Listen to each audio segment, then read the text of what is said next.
സാറ്റ് Tirur KSCBയുമായി ഏറ്റുമുട്ടുന്ന Jawahar municipal stadium Kannur വെച്ച് നടക്കുന്ന ഈ പോരാട്ടം ഈ ടൂർണമെന്റിലെ തന്നെ അതിനിർണായകമായ മത്സരങ്ങളിൽ ഒന്നാണ്. താരങ്ങളും അതുപോലെ തന്നെ റഫറിമാരും കളിക്കളത്തിലേക്ക് കടന്നു വരുന്നൊരു കാഴ്ചയാണ് കാണുന്നത്. ചൂടേറിയ ഒരു മത്സര സാഹചര്യത്തിലേക്ക് നമ്മൾ നടന്നെടുക്കുകയാണ്. SAT Tirur will be taking on Kerala state electricity board. Kick off മനോഹരമായ ഒരു പോരാട്ടത്തിലേക്ക്, ഒരു മാസ്മരിക പോരാട്ടത്തിലേക്ക് ഒരിക്കൽ കൂടി ലോകമെമ്പാടുമുള്ള എല്ലാ മലയാളി ഫുട്ബോൾ ആരാധകരെയും ഹൃദയംഗമമായി സ്വാഗതം ചെയ്യുകയാണ്. ഏറെയാണ് കാരണം അവിടെ സാറ്റ് നിരയിൽ ഏറെ പ്രഹരശേഷിയുള്ള ഒരു താരമാണ് മെഹദി. സാലിമാണ് ആ ഫ്രീ കിക്കിന് തയ്യാറെടുക്കുന്നത്. ഒരു ഷോട്ട് കിക്കാക്കി എടുക്കുകയാണ് ആ ഒരു ഫ്രീ കിക്കിനെ. നേരെ മുന്നിലേക്ക് ഓവർലാപ്പ് ചെയ്ത താരത്തിലേക്ക്, സാലിമിലേക്ക് പന്ത്. നല്ലൊരു അവസരം, കൃത്യമായ ക്ലിയറൻസ് ആണ് അവിടെ നടത്തുന്നത്. അവിടെ സാറ്റ് തിരൂർ കളിക്കാർ പ്രധാനപ്പെട്ട മത്സരങ്ങളിൽ തസ്ലീമിന്റെ ത്രോയിനാണ്. നേരെ സെൻട്രൽ സർക്കിളിന്, സെൻട്രൽ ഹാഫിന് തൊട്ടടുത്തേക്കാണ് എത്തിച്ചേരുന്നത്. പന്ത് വിൻ ചെയ്തുകൊണ്ട് ലോങ് റേഞ്ച് അറ്റംപ്റ്റ് തൊടുത്തു വിടുകയാണ്. ചെറിയ വ്യത്യാസം. നല്ലൊരു അംബീഷ്യസ് ബോളാണ് ബിനീഷേട്ടാ. നല്ലൊരു പന്ത് അവിടെ ശ്രീരാജിലേക്ക്. ശ്രീരാജ് അവിടെ തീർച്ചയായും ഒരു കാർഡ് വരാൻ സാധ്യതയുണ്ട്. നിജോ വളരെ വലിയ വ്യത്യാസത്തിൽ ക്രോസ് ബാറിന് മുകളിലൂടി പറന്നു പോകുന്ന ഒരു ഷോട്ട് നമ്മൾ കാണുന്നു. നല്ലൊരു ബോളായിരുന്നു, നല്ലൊരു അംബീഷ്യസ് പാസ് ആയിരുന്നു. എന്തായാലും മുന്നിലേക്ക് വെച്ച് നീട്ടിയത്. അവസാന നിമിഷങ്ങളിലേക്ക് എത്തുകയാണ് ഈ ഒന്നാം പകുതി. മെഹദിയുടെ കാലുകളിലേക്ക്, പെനാൽറ്റി ഏരിയയിലേക്ക് മെഹദി. നല്ലൊരു പന്ത്, ചാൻസ്, ഗോൾ!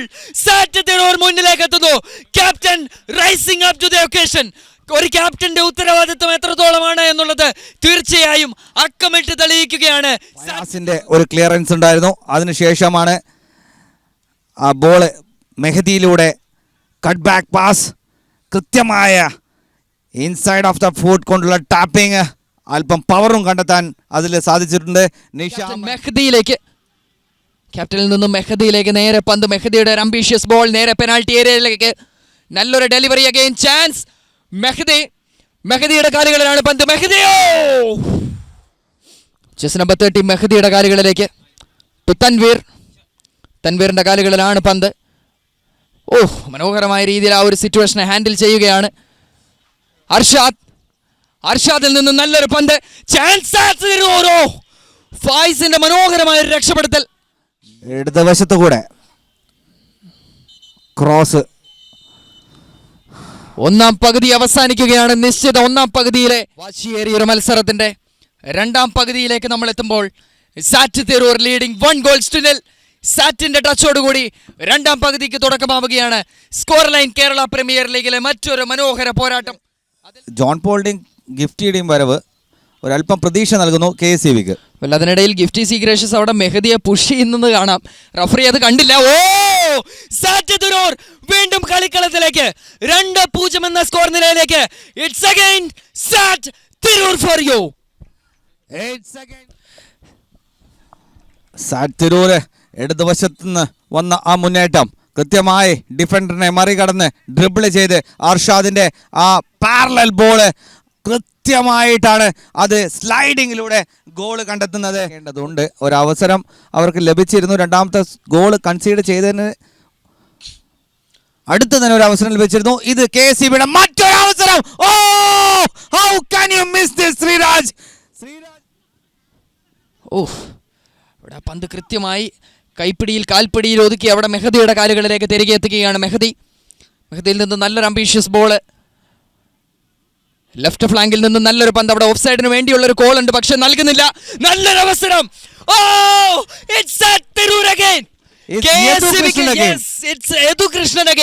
സാറ്റ് തിരൂർ KSCBയെ വീണ്ടും ഷോക്ക് അടിപ്പിക്കുകയാണ് ബിനീഷേട്ടാ. രണ്ടാം ഗോളിന്റെ യദു കൃഷ്ണയുടെ രണ്ടാമത്തെ goal. Yadu Krishna making no mistake. 51ാമത് മിനിറ്റിൽ ആദ്യ ഗോൾ, 61ാമത് മിനിറ്റിൽ രണ്ടാം ഗോൾ. ഇമ്പാക്റ്റ് ഉണ്ടാക്കുന്ന രീതിയിൽ വരാൻ സാധിക്കുന്നില്ല എന്നുള്ളതാണ് ദൗർഭാഗ്യകരമായ ഒരു വസ്തുത.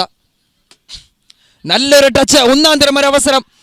അത് തീർച്ചയായും ഒരു പെനാൽറ്റി തന്നെയാവും. യാതൊരു പരാതിയും അവിടെ ഉണ്ടാവില്ല.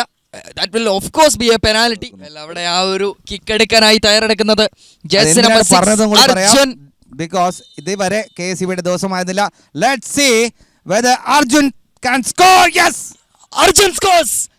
KSCB 1 goal. അവരുടെ പട്ടികയിലേക്ക്, പോയിന്റ് പട്ടികയിലേക്ക് അവരുടെ സ്കോറിംഗ് നിലവാരത്തിലേക്ക് അവർ അടിച്ചെത്തിക്കുകയാണ്. ഒരു ഗോൾ തിരിച്ചുകൊണ്ടിരുന്നു അർജുൻ. ഒരു കൺസലേഷൻ ഗോൾ നേടാൻ എന്തായാലും അർജുനെ സംബന്ധിച്ചിടത്തോളം സാധിച്ചു. ഇതായിരുന്നു ആ ഇൻസിഡന്റ്. മനോഹരമായ ഒരു ബാക്ക് ഹീലിലൂടെ ഒരു സ്കോർപിയോൺ ടച്ചിലൂടെയാണ് ആ പന്തെടുത്ത് മുന്നിലേക്ക് കളിച്ചത്. ഇതായിരുന്നു ആ ഒരു ഷോട്ട്, ആ ഒരു കിക്ക്. ഓ, മനോഹരമായ വൺ ടച്ച് ഫുട്ബോൾ. വിനീഷേട്ട, KCB back on track. Penalty ഏരിയയിലേക്ക് നല്ലൊരു പന്ത്, ചാൻസ്, ഹെഡർ. ഓ, Again it is Sreeraj. Pure domination from KCB. വീണ്ടും നല്ലൊരു അംബീഷ്യസ് ബോൾ അവിടെ പെനാൾട്ടി ഏരിയയിലേക്ക്, സാലിമിലേക്ക്. സാലിമിൽ നിന്ന് നല്ലൊരു And it's back and it's Sreeraj. Yes, it's Sreeraj. State electricity board ഈ ഒരു അവസരത്തിൽ എന്താണ് അവിടെ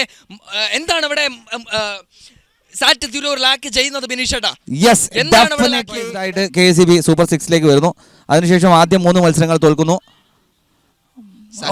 മുന്നേറ്റം അവിടെ പെനാൽറ്റി, സാറ്റ് തിരൂർ 4-2 എന്ന സ്കോർ നിലയിലേക്ക്. What a match, what an exquisite match. SAT Tirur അടിക്കടി, അതിന് തിരിച്ചടി. ഇതാണ് നമ്മളിവിടെ കണ്ടുകൊണ്ടിരിക്കുന്നത്. സാറ്റ് തിരൂർ, ഇത് ഞാൻ നേരത്തെ സൂചിപ്പിച്ചതാണ്, KCBയുടെ ഡിഫൻസ് ലൈനിൽ വലിയൊരു വിള്ളലുണ്ട് പലപ്പോഴും. Extreme again a chance. Oh, SAT Tirur coming close to the goal. അദ്ദേഹം ആ ഒരു ഫൈനൽ സ്പോട്ടിലേക്ക് KCB എത്തുകയായിരുന്നെങ്കിൽ തീർച്ചയായും അദ്ദേഹത്തിന് അതിനുള്ള സാധ്യതകൾ ഒരുപാട് കൂടുമായിരുന്നു. എന്തായാലും സാറ്റ് തിരൂർ നല്ലൊരു പന്താണ് അകത്തേക്ക് വെച്ച് നീട്ടുന്നത്. നിഷാം, ക്യാപ്റ്റൻ നിഷാമിന് നല്ലൊരു അവസരം. അഞ്ചിന്റെ മുഞ്ചുമായി ഇവിടെ സാറ്റ് തിരൂർ KCBക്കെതിരെ വീണ്ടും നിറയൊടിക്കുകയാണ്. സാറ്റ് തിരൂർ 5, KCB 2. ഇനി മത്സരത്തിലേക്ക് ഒരു തിരിച്ചുവരവില്ല. ഇത്രയും നേരം തീർച്ചയായും ഞാൻ പ്രതീക്ഷ വെച്ചിരുന്നു ബിനീഷേട്ടാ. ചാമ്പ്യൻസിനെതിരെ രണ്ട് മികവുറ്റ വിജയങ്ങൾക്ക് ഈ ഒരവസരത്തിൽ ഇവർ എത്തിച്ചേരുകയാണ്. സാറ്റ് തിരൂർ മനോഹരമായ ഒരു വിജയത്തിലേക്ക് എത്തിച്ചേർന്നു. 2 ഗോളിനെതിരെ 5 ഗോളുകൾ സ്കോർ ചെയ്തുകൊണ്ട് സാറ്റ് തിരൂർ KCBയെ വളരെ മികവുറ്റ രീതിയിൽ അടിച്ചമർത്തുന്ന ഒരു കാഴ്ചയാണ് നമ്മൾ കാണുന്നത്. 2-നെതിരെ 5 മനോഹര ഗോളുകൾ, 1, 2, 3 അല്ല, 5 മനോഹര ഗോളുകൾ സ്കോർ ചെയ്തുകൊണ്ട് ഈ മത്സരം അവസാനിപ്പിക്കുകയാണ് സാറ്റ് തിരൂർ. KCBക്ക് കണ്ണീരോടെ തല താഴ്ത്തി മടങ്ങേണ്ട ഒരു അവസ്ഥയാണ് വരുന്നത്.